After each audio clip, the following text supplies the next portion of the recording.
Good morning, praise the lord, ઈશ્વરનો આભાર માનતા આવો ફરીને એકવાર દિવસની શરૂઆત પ્રભુના વચન અને મનન દ્વારા કરીએ. પ્રભુનું વચન કહે છે, યહોવાની વાટ જો, તેને માર્ગે ચાલ, અને દેશનો વારસો પામવાને તે તને મોટો કરશે. દુષ્ટોનો ઉચ્છેદ થશે તે તું જોશે. ગીતશાસ્ત્ર 37મું ગીત અને તેની 34મી કલમ. આજનો વિચાર, ખ્રિસ્તમાં અતિ પ્રિયવાલા મિત્રો, પ્રભુ ઈસુ ખ્રિસ્તના મહિમાવંતા નામમાં આપ સર્વને સવારની પ્રેમી સલામ.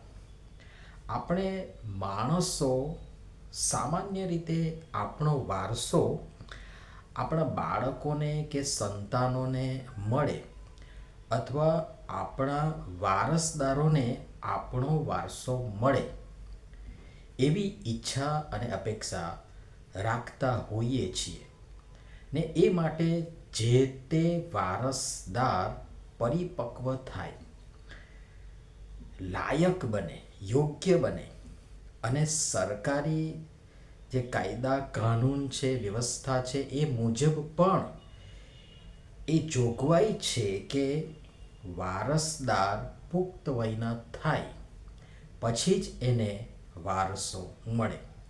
બાકાયદા એ જે તે માત પિતાનું સંતાન હોય, કાનૂનન જન્મથી જ એ વારસદાર તો છે જ, પણ સમાજની પણ એક વ્યવસ્થા છે અને કાયદાકીય જોગવાઈ અનુસાર પણ માતા પિતાને વારસદારે પણ પુખ્ત વયના, એટલે કે આપણા દેશના કાયદા કાનૂન મુજબ 18 વર્ષના હોવા જોઈએ ત્યાં સુધી માતા પિતા કે વાલી વારસ એ માટે સક્ષમ બને, અથવા તો 18 વર્ષના એ કાયદાકીય રીતે હોવા જોઈએ ત્યાં સુધી માતા પિતા કે વાલી વારસ એની રાહ જોઈએ.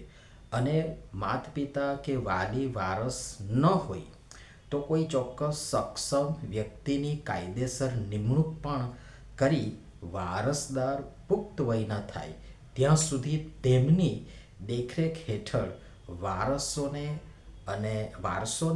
અને વારસદારોને પણ રાખવામાં આવે છે. ઇન શોર્ટ, વારસદારે ચોક્કસ સમયની રાહ જોવી પડે છે. આ સાથે કેટલાક કાયદા કાનૂન મુજબ ચાલ ચલગત વગેરેનું પણ ધ્યાન રાખવામાં આવે છે. શક્ય છે એ વારસદાર લાયક ન હોય, ચાલ ચલગત સારી ન હોય, તેની વર્તણૂક બરાબર ન હોય, કહ્યામાં ન હોય અને અન્ય કારણોસર પણ માતા પિતા અથવા વાલી વારસદારને બેદખલ, પોતાની મિલકત, ધન, સંપત્તિ જે કંઈ પણ હોય એનાથી બેદખલ કરી શકે છે. માતા પિતા અથવા વાલી પોતાના સંતાન કે વારસદારને જન્મથી લઈ પુખ્ત પરિપક્વ થાય ત્યાં સુધી મોટા કરે છે ને પછી છેક સુધી તેનું ધ્યાન પણ રાખે છે, જેથી એ સંતાન કે વારસ મોટા થઈ ન કેવળ પોતાની સંપત્તિ, જમીન, જાગીર, મિલકતનો વારસ બને, પણ તેમની પેઢી, સંસ્કૃતિ, સંસ્કાર વગેરેને પણ આગળ વધારે અને એનો પણ વારસદાર બને. વચનમાં પરમેશ્વર તેમના બાળકો, વારસો તરીકે આપણી પાસે એ જ ઈચ્છા અને અપેક્ષા રાખે છે કે આપણે પણ તેમના બાળકો, તેમના સંતાનો, તેમના વારસો તરીકે યોગ્ય સમયની રાહ જોઈએ, યોગ્ય રીતે તેમના માર્ગે ચાલીએ. ઈશ્વર કે જેઓ આપણને તેમના માર્ગે ચલાવીને, શીખવાડીને, સમજાવીને, ઘડીને, કેળવીને ન કેવળ શારીરિક રીતે, સામાજિક રીતે, વ્યવસાયિક રીતે, કિંતુ આત્મિક રીતે પણ મોટા કરી રહ્યા છે.